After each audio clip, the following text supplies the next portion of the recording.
Hello, everybody. This is Jane Eyre by Charlotte Brontë.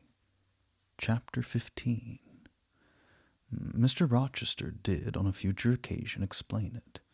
It was one afternoon when he chanced to meet me and Adele in the grounds, while she played with Pilot and her shuttlecock. He asked me to walk up and down a long beech avenue within sight of her. He then said that she was the daughter of a French opera dancer, Céline Varenne, towards whom he had once cherished what he called a grande passion. This passion Céline had professed to return with even superior ardor. He thought himself her idol, ugly as he was. He believed, as he said, that she preferred his taille d'athlète to the elegance of the Apollo Belvedere. And Miss Eyre, so much I was flattered by this preference of the Gallic sylph for her British gnome that I installed her in a hotel, gave her a complete establishment of servants, a carriage, cashmeres, diamonds, dentelles, etc. In short, I began the process of ruining myself in the received style, like any other spoony. I had not, it seems, the originality to chalk out a new Rome to shame and destruction, but trode the old track with stupid exactness not to deviate an inch from the beaten centre. I had, as I deserved to have, the fate of all other spoonies. Happening to call one evening when Céline did not expect me, I found her out. But it was a warm night, and I was tired with strolling through Paris, so I sat down in her boudoir, happy to breathe the air consecrated so lately by her presence. No, I exaggerate. I never thought there was any consecrating virtue about her. It was rather a sort of pastille perfume she had left, a scent of musk and amber, than an odor of sanctity. I was just beginning to stifle with the fumes of conservatory flowers and sprinkled essences, when I bethought myself to open the window and step out onto the balcony. It was moonlight, and gaslight besides, and very still and serene. The balcony was furnished with a chair or two. I sat down, took out a cigar. I'll take one out now, if you'll excuse me. Here ensued a pause, filled up by the producing and lighting of a cigar. Having placed it to his lips and breathed a trail of Havana incense on the freezing and sunless air, he went on. I liked bonbons, too, in those days, Miss Eyre, and I was croquant. Overlook the barbarism. Croquant chocolate comfits, and smoking alternately, watching meantime the equipages that rolled along the fashionable streets towards the neighboring opera house, when in an elegant close carriage, drawn by a beautiful pair of English horses, and distinctly seen in the brilliant city night, I recognized the voiture I had given Céline. She was returning. Of course, my heart thumped with impatience against the iron rails I leant upon.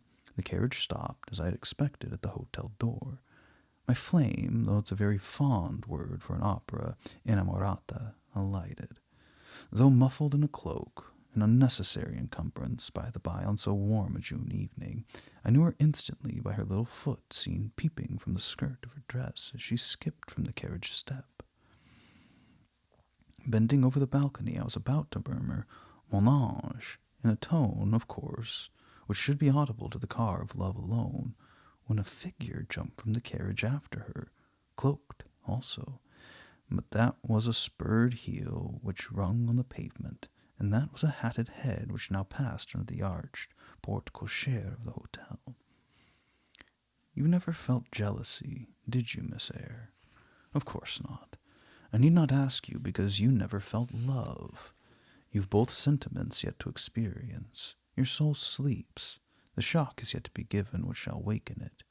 You think all existence lapses in as quiet a flow as that in which your youth has hitherto slid away.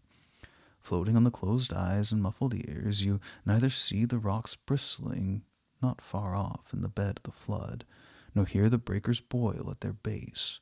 But I tell you, and you may mark my words, you will come some day to a craggy pass of the channel, where the whole of life's stream will be broken into a whirl and tumult, foam and noise. Either you will be dashed to atoms on crag points, or lifted up and borne on by some master wave into a calmer current, as I am now. I like this day. I like that sky of steel. I like the sternness and stillness of the world under this frost. I like Thornfield.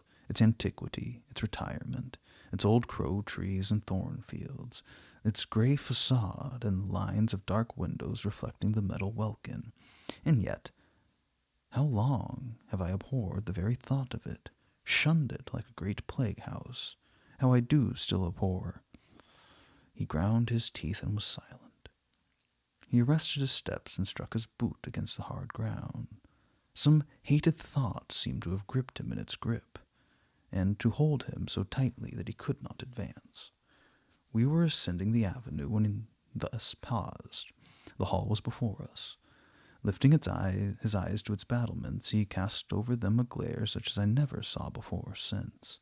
Pain, shame, ire, impatience, disgust, detestation seemed momentarily to hold a quivering conflict in the large pupil dilating under his ebon eyebrow. Wild was the wrestle which should be paramount, but another feeling rose in triumph, something hard and cynical, self-willed and resolute. It settled his passion and petrified his countenance. He went on.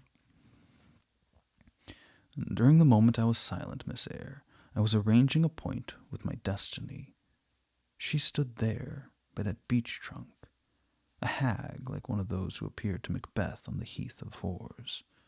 You like Thornfield, she said, lifting her finger, and then she wrote in the air a memento, which ran in lurid hieroglyphics all along the house front, between the upper and lower row of windows.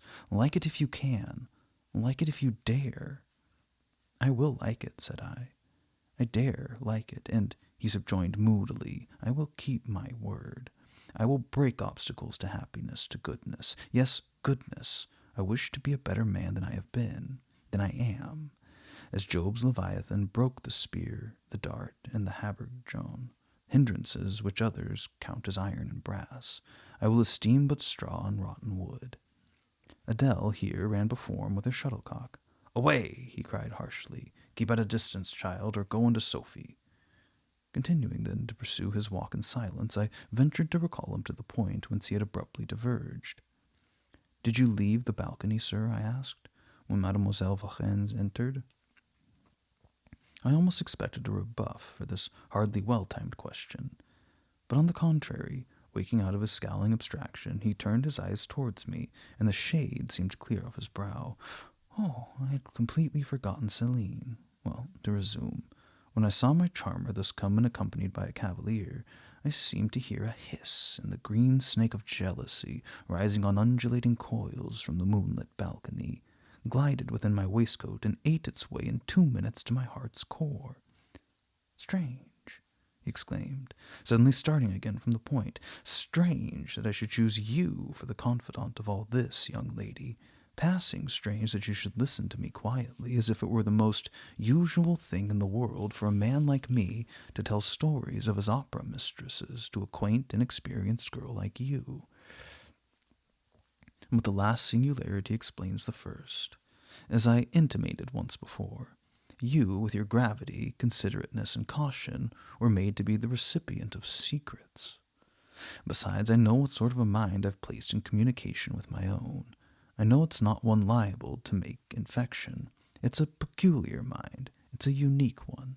Happily, I do not mean to harm it, but if I did, it would not take harm from me. The more you and I converse, the better, for while I cannot blight you, you may refresh me. After this digression, he proceeded. I remained in the balcony. They'll come to her boudoir, no doubt, thought I. Let me prepare an ambush.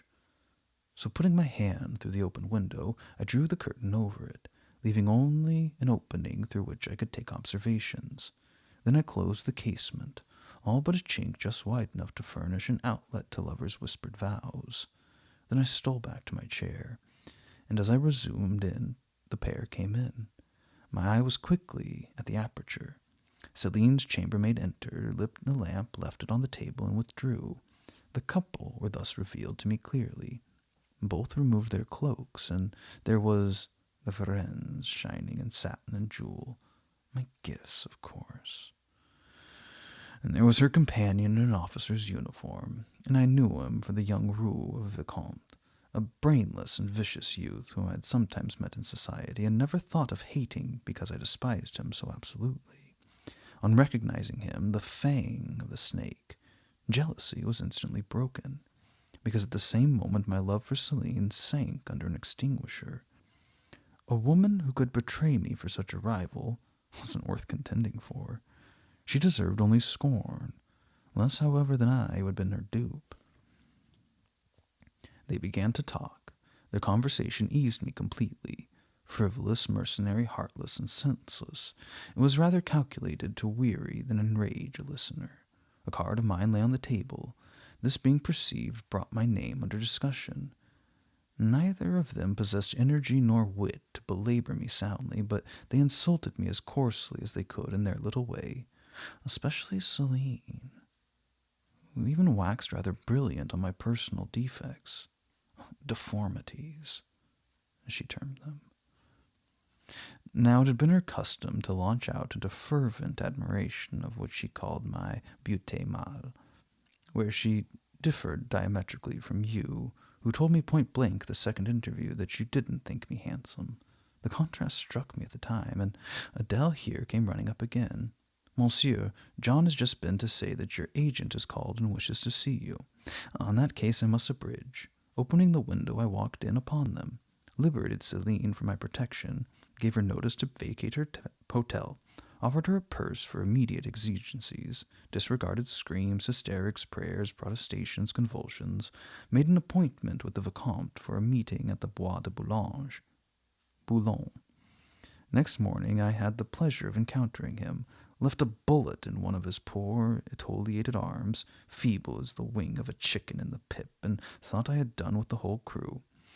But unluckily, the Varennes, 6 months before, had given me this Fillette Adele, whom she affirmed was my daughter. Perhaps she may be, though I see no proofs of such grim paternity written in her countenance. Pilot's more like me than she. Some years after I had broken with the mother, she abandoned her child and ran away to Italy with a musician, or singer. I acknowledge no natural claim on Adele's part to be supported by me, nor do I acknowledge any, for I'm not her father. But hearing that she was quite destitute, I even took the poor thing out of the slime and mud of Paris and transplanted it here, to grow up clean and wholesome soil of an English country garden. Mrs. Fairfax found you to train it, but now you know that it is the illegitimate offspring of a French opera girl. You will perhaps think differently of your post and protégé. You will be coming to me some day with notice that you found another place, that you beg me to look out for a new governess, etc. No, Adele's not answerable for either her mother's faults nor yours. I have a regard for her, and now that I know she is, in a sense, parentless, forsaken by her mother and disowned by you, sir, I shall cling closer to her than before. How could I possibly prefer the spoiled pet of a wealthy family who would hate her governance as a nuisance to a lonely little orphan who leans towards her as a friend? Oh, that is the light in which you view it. Well, I must go in now, and you too. It darkens. But I stayed out a few minutes longer with Adele and Pilot, ran a race with her, and played a game of battledore and shuttlecock. When we went in, I had removed her bonnet and coat. I took her on my knee, kept her there an hour, allowing her to prattle as she liked, not rebuking even some little freedoms and trivialities into which she was apt to stray when much unnoticed, and which betrayed in her a superficiality of character, inherited probably from her mother, hardly congenial to an English mind. Still, she had her merits, and I was disposed to appreciate all that was good in her to the utmost. I sought in her countenance the features, the likeness of Mr. Rochester, but found none. No trait, no turn of expression announced relationship. Oh, it was a pity. If she could but have been proved to resemble him, he would have thought more of her. It was not till later, after I had withdrawn to my own chamber for the night, that I steadily reviewed the tale Mr. Rochester had told me. As he had said, there was probably nothing at all extraordinary in the substance of the narrative itself. A wealthy Englishman's passion for a French dancer, and her treachery to him, where everyday matters enough, no doubt, in society. But there was something decidedly strange in the paroxysms of emotion which had suddenly seized him when he was in the act of expressing the present contentment of his mood, and his newly revived pleasure in the old hall and its environs. I meditated wonderingly on this incident, but Gradually quitting it, as I found it for the present inexplicable, I turned to the consideration of my master's manner to myself. The confidence he had thought fit to repose in me seemed a tribute to my discretion. I regarded and accepted it as such. His deportment had now for some weeks been more uniform towards me than at the first. I never seemed in his way. He didn't take fits of chilling hauteur. He then met me unexpectedly. The encounter seemed welcome. He had always a word and sometimes a smile for me. When summoned by formal invitation to his presence, I was honored by the cordiality of reception that made me feel I really possessed the power to amuse him, and that these evening conferences were sought as much for his pleasure as for my benefit. I, indeed, talked comparatively little, but I heard him talk with relish. It was his nature to be communicative. He liked to open to a mind unacquainted with the world glimpses of its scenes and ways. I do not mean its corrupt scenes and wicked ways, but such as derive their interest from the great scale on which they were acted, the strange novelty by which they were characterized. And I had a keen delight in receiving the new ideas he offered, and imagining the new pictures he portrayed, and followed him in thought through the new regions he disclosed, never startled or troubled by one noxious illusion. The ease of his manner freed me from painful restraint. The friendly frankness, as correct as cordial, with which he treated me drew me to him. I felt at times as if he were my relation rather than my master, yet he was imperious sometimes still. I didn't mind that. I saw it was his way. So happy, so gratified did I become with his new interest added to life, that I ceased to pine after kindred. My thin crescent destiny seemed to enlarge. The blanks of existence were filled in, my bodily health improved, I gathered flesh and strength. And was Mr. Rochester now ugly in my eyes? No, reader. Gratitude and many associations, all pleasurable and genial, made his face the object I best liked to see. His presence in a room was more cheering than the brightest fire, yet I had not forgotten his faults. Indeed, I could not, for he brought them frequently before me. He was proud, sardonic, harsh to inferiority of every description. In my secret soul I knew that his great kindness to me was balanced by unjust severity to many others. He was moody, too, unaccountably so. I more than once, when sent for to read to him, found him sitting in his library alone, with his head bent on his folded arms, and when he looked up, a morose, almost malignant scowl blackened his features. But I believe that his moodiness, his harshness, and his formal faults of morality, I say former, for now he seemed corrected of them, had their source in some cruel cross of fate. I believed he was naturally a man of better tendencies, higher principles, and purer tastes than such circumstances had developed, education instilled, or destiny encouraged. I thought there were excellent materials in him, though for the present they hung together somewhat spoiled and tangled. I cannot deny that I grieved for his grief, whatever that was, and would have given much to assuage it. Though I had now extinguished my candle and was laid down in bed, I could not sleep for thinking of his look when he paused in the avenue, and told how his destiny had riven up before him and dared him to be happy at Thornfield. Why not? I asked myself. What alienates him from this house? Will he leave it again soon? Mrs. Fairfax said he seldom stayed here longer than a fortnight at a time, and he's now been resident for 8 weeks. If he does go, the change will be doleful. Suppose he should be absent, spring, summer, autumn, how joyless sunshine and fine days will seem. I hardly know whether I had slept or not after this musing. At any rate, I started awake on hearing a vague murmur, peculiar and lugubrious, which sounded, I thought, just above me. I wish I kept my candle burning. The night was drearily dark. My spirits were depressed. I rose and sank in bed, listening. The sound was hushed. I tried again to sleep, but my heart beat anxiously. My inward tranquillity was broken. The clock far down in the hall struck 2. Just then, it seemed, my chamber door was touched, as if fingers had swept the panels and groping way along the dark gallery outside. I said, "Who's there?" Nothing answered. I was chilled with fear. All at once I remembered that it might be Pilot, who, when the kitchen door chanced to be left open, was not unfrequently found his way up to the threshold of Mr. Rochester's chamber. I had seen him lying there myself in the mornings. The idea somewhat calmed me. I lay down. Silence composes the nerves, and as an unbroken hush now reigned again through the whole house, I began to feel the return of slumber. But it was not fated that I should sleep that night. A dream had scarcely approached my ear when it fled affrighted, scared by a marrow-freezing incident enough. And this was a demonic laugh, low, suppressed, and deep, uttered, as it seemed, at the very keyhole of my chamber door. The head of my bed was near the door, and I thought at first the goblin laughter stood at my bedside, or rather crouched by my pillow, but I rose, looked round, and could see nothing. While as I still gazed, the unnatural sound was reiterated, and I knew it came from behind the panels. My first impulse was to rise and fasten my bolt, the next to cry out, "Who is there?" Something gurgled and moaned. Ere long, steps retreated up the gallery towards the third-story staircase. A door had lately been made to shut in that staircase. I heard it open and close, and all was still. Was it Grace Poole? And is she possessed with a devil? Thought I. Impossible now to remain longer by myself. I must go to Mrs. Fairfax. I hurried on my frock and shawl. I withdrew the bolt and opened the door with a trembling hand. There was a candle burning just outside, left on the matting in the gallery. I was surprised at the circumstance. But still more was I amazed to perceive the air quite dim, as if filled with smoke.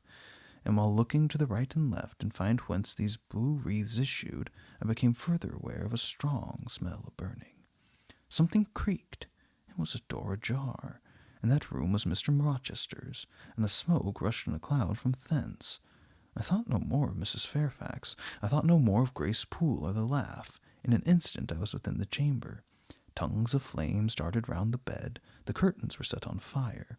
In the midst of blaze and vapor, Mr. Rochester lay stretched motionless in deep sleep. "Wake, wake," I cried. I shook him, but he only murmured and turned. The smoke had stupefied him. Not a moment could be lost. The very sheets were kindling. I rushed to his basin and ewer. Fortunately, one was wide and the other deep. Both were filled with water.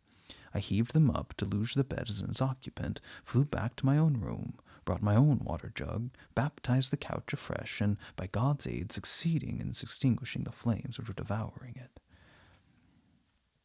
The hiss of the quenched element, the breakage of a pitcher which I flung from my hand when I emptied it, above all, the splash of the shower bath I had liberally bestowed, roused Mr. Rochester at last. Though it was now dark, I knew he was awake, because I heard him fulminating strange anathemas, and finding himself lying in a pool of water. "Is there a flood?" he cried. "No, sir," I answered, "but there has been a fire. Get up, do. You are quenched now. I'll fetch you a candle." "In the name of all the elves in Christendom, is that Jane Eyre?" he demanded. "What have you done with me, witch, sorceress? Who is in the room besides you? Have you plotted to drown me?" "I'll fetch you a candle, sir, and in heaven's name get up. Somebody has plotted something. You cannot too soon find out who and what it is. And there, I'm up now, but at your peril you fetch a candle yet. Wait 2 minutes till I get into some dry garments, and if any dry there be, yes, here's my dressing gown. Now run." I did run. I brought the candle which still remained in the gallery. He took it from my hand, held it up, and surveyed the bed, blackened and scorched, the sheets drenched, and the carpet round swimming in water. "What is it? Who did it?" he asked. I briefly related to him what had transpired, the strange laugh I heard in the gallery, the step ascending to the third story, the smoke, the smell of fire which had conducted me to this room, and in what state I found matters there, and how I deluged him with all the water I could lay hands on. He listened very gravely. His face, as I went on, expressed more concern than astonishment. He did not immediately speak when I had concluded. "Shall I call Mrs. Fairfax?" I asked. "Mrs. Fairfax? No, what the deuce would you call her for? What can she do? Leave her to sleep unmolested." "Then I'll fetch Leah and make John and his wife."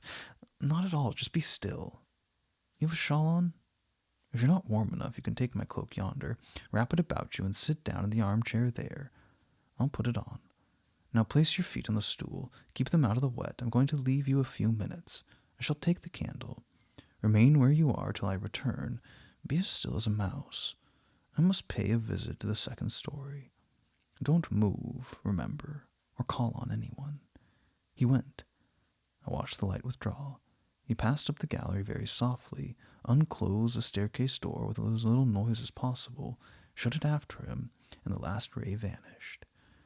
I was left in total darkness. I listened for some noise, but heard nothing. A very long time elapsed. I grew weary. It was cold, in spite of the cloak, and I did not see the use of staying, as I was not to rouse the house. I was on the point of risking Mr. Rochester's displeasure by disobeying his orders, when the light once more gleamed dimly on the gallery wall, and I heard his unshod feet tread the matting. I hope it is he, thought I, and not something worse. He re-entered, pale and very gloomy. I found it all out, said he, setting his candle down on the washstand, and says I thought. How, sir? He made no reply, but stood with his arms folded, looking on the ground. At the end of a few minutes he inquired in a rather peculiar tone. I forget whether you said you saw anything when you opened your chamber door. No, sir, only the candlestick on the ground. But you heard an odd laugh? You've heard that laugh before, I should think, or something like it. Yes, sir. There's a woman who sews here called Grace Poole. She laughs in that way. She's a singular person. Just so, Grace Poole. You've guessed it. She is, as you say, singular. Very. Well, I shall reflect on the subject. Meantime, I'm glad you are the only person besides myself acquainted with the precise details of tonight's incident. You're no talking fool.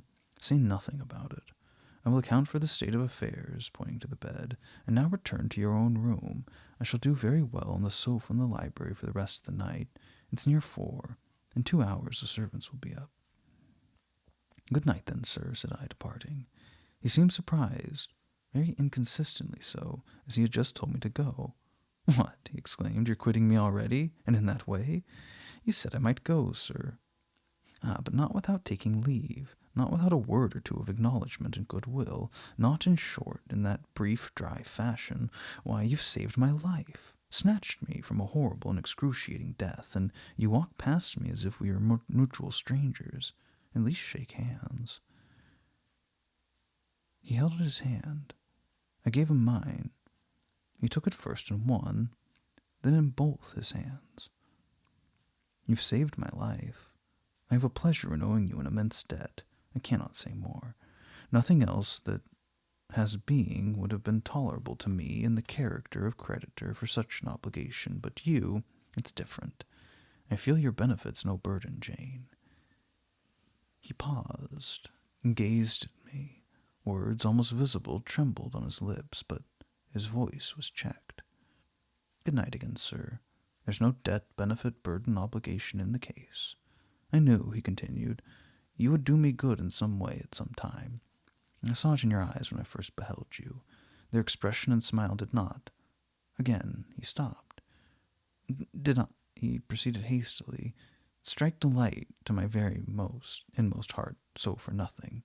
People talk of natural sympathies. I've heard of good genii. There are grains of truth in the wildest fable. My cherished preserver, good night. Oh, strange energy was in his voice, strange fire in his look. I'm glad I happened to be awake, I said, and then I was going. What, you will go? I'm cold, sir. Cold? Yes, and standing in a pool. Go then, Jane, go. But he retained my hand, and I could not free it. I bethought myself of an expedient. I think I hear Mrs. Fairfax move, sir, said I. Well, leave me. He relaxed his fingers, and I was gone. I regained my couch, but never thought of sleep. Till morning dawned, I was tossed on a buoyant but unquiet sea, where billows of trouble rolled under surges of joy. I thought sometimes I saw beyond its wild waters a shore, sweet as the hills of Beulah, and now and then a freshening gale, wakened by hope, bore my spirit triumphantly towards the bourne. But I could not reach it, even in fancy. A counteracting breeze blew off land, and continually drove me back. Sense would resist delirium, judgment would warn passion. Too feverish to rest, I rose as soon as day dawned.